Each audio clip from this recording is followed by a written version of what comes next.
Hello, everyone, and this is just a quick revision of General English 6th semester under Punjab University. The title of the chapter that we are going to discuss today is Odds Against Us, and I have generally found students को ये difficult लग रहा है तो a quick and easy solution of this. It comes under Unit 6B Mass Media. So the chapter was written by Satyajit Ray और वो इस chapter में क्या बता रहे हैं हमें. सत्यजीत रे says that film making is a tough business in India. वो हमें ये बता रहे हैं कि फिल्म मेकिंग जो है इंडिया में एक टफ बिजनेस है. There are several problems that a director faces. एक डायरेक्टर इंडिया में बहुत सारी प्रॉब्लम्स को फेस करता है. In order to make a big film like Bollywood blockbuster a lot of money is needed. तो अगर आपने बॉलीवुड या हॉलीवुड जैसी कोई ब्लॉकबस्टर बनानी हो तो इंडिया में बहुत पैसा लगता है. In India it is a Herculean task. So Herculean task is a task that is next to impossible, कोई बहुत difficult task. Even if they have money and they spend on such movies, nobody likes them. तो अगर director के पास ऐसा पैसा होता भी है, ऐसी मूवीज़ बनाने के लिए ऐसे प्रोजेक्ट होते हैं, दे हैव मनी और वो इन्वेस्ट भी करते हैं, ऐसी मूवीज़ को nobody likes them, ये ज़्यादा नहीं चलती. There is no market for such movies. इन मार्केट्स को चलाने के लिए कोई मार्केट, मूवीज़ को चलाने के लिए there is no such market. Therefore they have no option but to limit themselves to intimate cinema. तो इस वजह से क्या करना पड़ता है उनको, उनके पास कोई और ऑप्शन नहीं है और उनको अपने आप को लिमिट करना पड़ता है, सीमित करना पड़ता है टू इंटीमेट सिनेमा. वही लव अफेयर्स वाली लव स्टोरीज जैसे इंडियन मेलोड्रामाज होते हैं. And even in the case of this, the director and producer have to face a lot of troubles. तो अगर आपको ये लव अफेयर्स भी दिखाने हैं, इसमें भी जो आपके डायरेक्टर या प्रोड्यूसर हैं उनको काफ़ी मुसीबतें, काफ़ी ट्रबल्स का सामना करना पड़ता है. There is no lack of love stories that show physical passion, but if an Indian director shows such acts on the screen, they have nasty comments and restrictions from the public and censor board. So ऐसा नहीं है कि हमारे literature में या हमारे आसपास love stories की कमी है, बट ऐसी कोई भी स्टोरी जिसमें फिजिकल पैशन दिखा दिया जाता है which is not generally welcomed in Indian society, वो मूवीज़ जो हम फैमिली में बैठ के नहीं देख सकते, वो वाली मूवीज़ हैं ये. तो अल्टीमेटली अगर ऐसी मूवीज़ डायरेक्टर्स बना भी देते हैं तो ये उनको इसके अगेंस्ट, अगर ऐसी एक्ट्स वो स्क्रीन पे दिखा देते हैं, दे रिसीव नेस्टी कमेंट्स. उनको अच्छे कमेंट्स नहीं मिलते हैं, बुरे कमेंट्स मिलते हैं और रिस्ट्रिक्शंस लगती हैं ऐसी मूवीज़ के ऊपर from the public and sensor board. तो सेंसर बोर्ड जो है वो बोर्ड, इट्स अ जूरी, लोगों का काफ़ी एमिनेंट फेमस लोगों का बना हुआ बोर्ड है जो पास करता है किसी मूवी को that whether it is fit to be watched in the society और नॉट.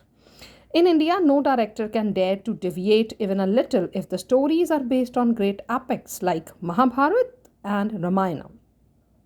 तो अगर कहीं आपने जो स्टोरी दिखानी है वो ऐसी एपिक्स होते हैं काव्य संग्रह, जैसे हमारे बहुत ही सेक्रेड रिस्पेक्टेड एपिक्स हैं महाभारत और रामायण, अगर इसमें थोड़ी सी भी जो है स्टोरी लाइन वो डिविएट करती, वो आपने थोड़ा सा भी उसमें थोड़ा स्पाइस डालने की कोशिश की, तो पब्लिक इसको बिल्कुल भी वेलकम नहीं करेगी, वो आपका सीरियल वहीं का वहीं बंद हो जाएगा.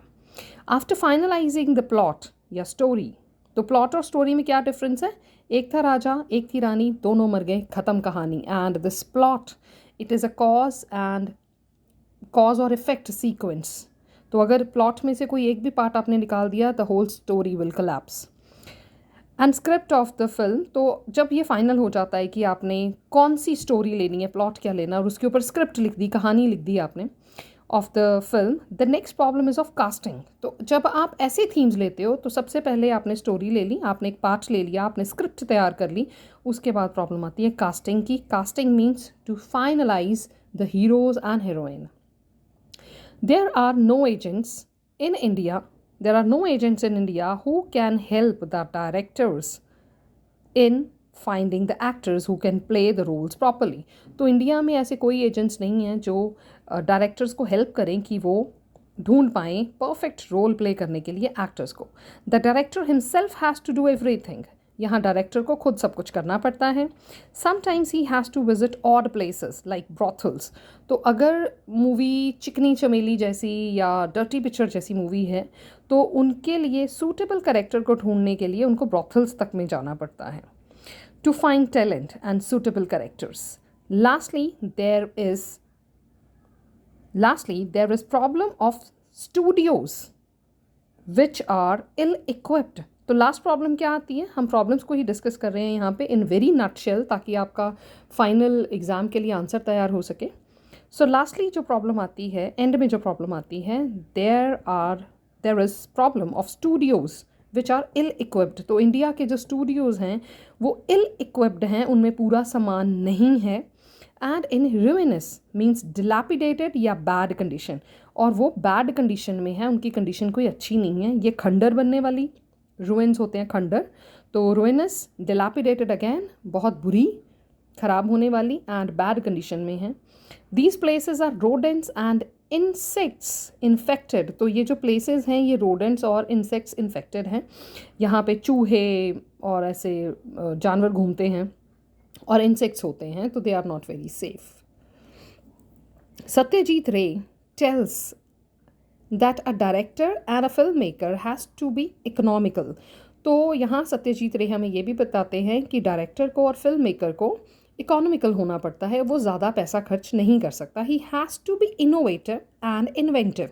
तो कम पैसे में कैसे वो इनोवेशन यूज़ कर सकते हैं और कैसे नए नए ख्याल आप यूज़ करके अपनी मूवी को अच्छा बना सकते हैं, ये उनको करना पड़ता है. He has to make most of what he has. जो भी है उसमें से बेस्ट करके दिखाना है. He can not run after luxuries and baseless dreams. तो जो डायरेक्टर्स हैं या फिल्म मेकर्स हैं वो लग्जरीज़ के पीछे या बेसलेस ड्रीम्स, ऐसे ख्वाब जो हो ही नहीं सकते. अगर मैं कहूँ कि मैंने चांद पे प्लॉट लेना और वहाँ पे रहना है, अगले महीने मैं घर शिफ्ट कर रही हूँ चांद पे, दैट्स अ बेसलेस ड्रीम.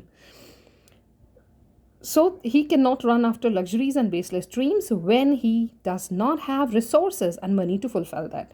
तो जब आपके पास पैसा ही नहीं है उन चीज़ों को पूरा करने का या resources नहीं है, तो ऐसे baseless dreams का कोई फ़ायदा नहीं है. In spite of all these problems and troubles, Satyajit Ray ends the essay on an optimistic note. तो इतनी सारी problems बता के, the way title goes, odds against us film industry के लोग, फिल्म मेकर्स, तो इतनी सारी प्रॉब्लम्स के बाद he still ends his this essay on a very positive note. वो क्या कहते हैं, I am happy to be working where I am. मैं जहाँ पे हूँ वहाँ पे काम करते हुए खुश हूँ. And that is all. Hope you will find it easy and it will help you in writing proper comprehensive answer in your paper. Thank you. Have a nice day.